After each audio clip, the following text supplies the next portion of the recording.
This video is on how to create a pop culture postcard. This postcard has a Stranger Things theme, which is a TV show, and it's of the character Steve. Picking the right image is really important. So if I show you a couple of images, so we've got Max and Steve. So these two images will be easy for me to trace over. The colours are quite separated, and I think that these two particular poses are quite iconic for this particular series. If I was to use this one of Joyce, which is the Winona Ryder character, you can see that her hair is quite blended in with the background, and also what she's holding, even though it's quite iconic, it will be very hard to trace. This image of her would probably be slightly easier to do. So image choice is really important when you are selecting and thinking about how you're actually going to create this work. So if I turn off all of these layers, you can see here is my layer of Steve, and you can see that I've traced over his clothes, his skin, his hair. This character is known for his big hair. I've downloaded the Stranger Things font, and I've got the background, and I've got my postcard all ready to go. So I'm going to start this from scratch. So I'm going to go File, New. I've already got A6 on here, which is the size of a postcard. You can see on the side it's 10 by 5 and 14 by 8. You can change it so it's landscape or portrait. In my case, I want it to be portrait, so I'm going to go Create. Because I want to have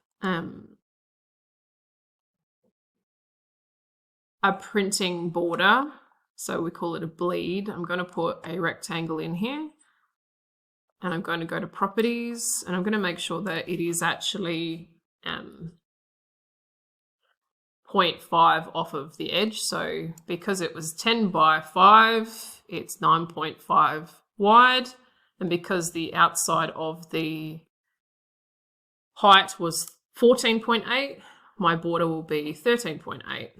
So I'm going to put that in there, and I've got something to work on now. So if I go back to my image of Max, I'm going to bring it into, all I'm doing is copying and pasting it. I'm going to put her in a similar spot to the way I put Steve. Now the big thing with tracing, to make it easier, you actually need to make it transparent, so you can see this little parts come up here, and I'm going to make it about 50%. Good. It'll make it easier for me to trace it now. I'm going to write image, image, and I'm going to lock it.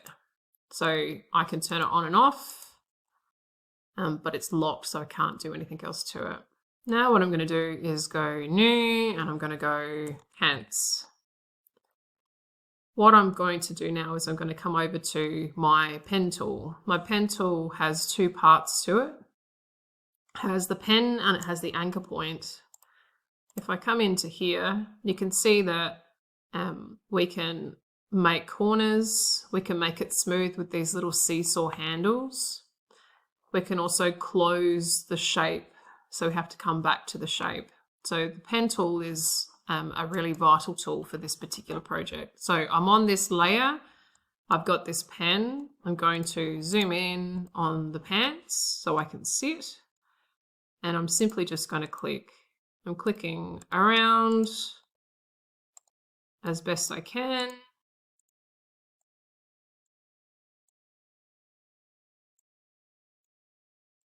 Clicking on the edges. Obviously that it is jeans, so I'm going around it. You can see that because this layer is red, the line is red. I'm going to do a new layer, it'll be a new color. But every part of your image will have to be traced in a similar way.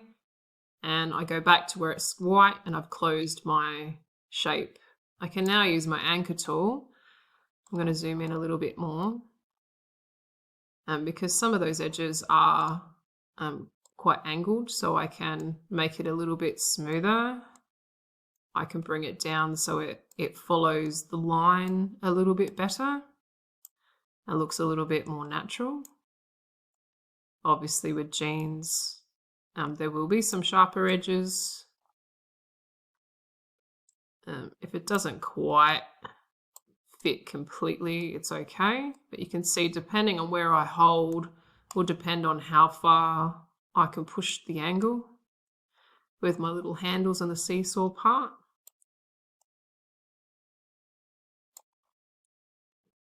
I'm just going to bring this one down. Oh, a little bit too much. Undo that. Undo is just Control Z. There are always shortcuts for everything in these sorts of programs.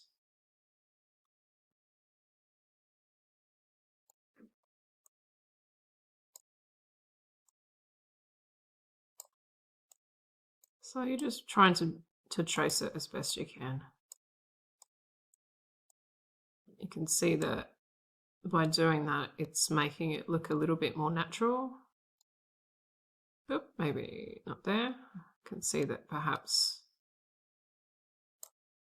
that one was in the wrong spot. This image is a little bit pixelated, so when you're choosing your image, it is best to try and pick an image that is not pixelated. All right, so I'm pretty happy with the pants now. I'm going to use the eyedropper to try and pick the color of her jeans. Maybe we'll go that color. If I zoom out, you can see that I've traced that part. I'm going to do a new layer now. I'm going to turn that one off. And I'm simply just going to keep tracing parts of it until I've finished. I'm going to turn that color off because I don't want it to come up when I'm drawing. I'm going to go to the next layer and I'm going to trace her top.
So we've got her pants, her top, her hair tie, the stripes on her top, her hands, the shoes.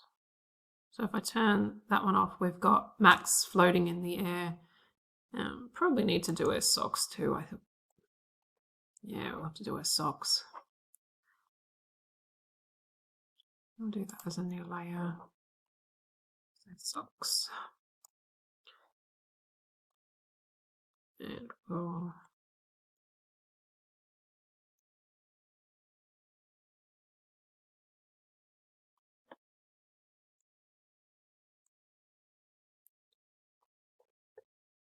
and then we'll do the other one as well. Now, because we've got this on layers, what we can do, excuse me, is we'll turn the socks to last. So then the pants and the shoes are overlaying. All right, so I'm happy with Max now. So what I can do now is I can add some text. Stranger. I think I'm going to go vertical.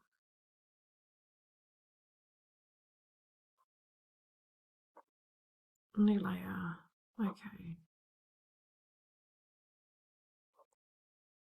Stranger things. Highlight that. I'm going to change it to the Stranger Things font. You can see on my font list that you can see previews of what they look like. Now I have downloaded this particular font, so I'm going to put that on here. I can change the color so it matches her clothing. I can get rid of that one because I don't need that one at all. I think I need a color on here, so I'm going to do another layer. I'm going to call this background. Just going to do another rectangle over the top of it. I don't really like that color. So what I want to do is find a color that suits this particular image. The green looks pretty good. I got to find a color that doesn't necessarily blend in with the character. I think I'm going to move the font a little bit more. And now I'm happy with how this looks. So now I can go File, Save As. Obviously we want to save it as a Illustrator file, so I'm going to call it Max.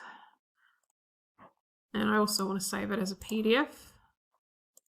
PDF is what I can send to other people. The great thing about Illustrator is there's lots of shortcuts within the system. Some of them are very similar to Photoshop.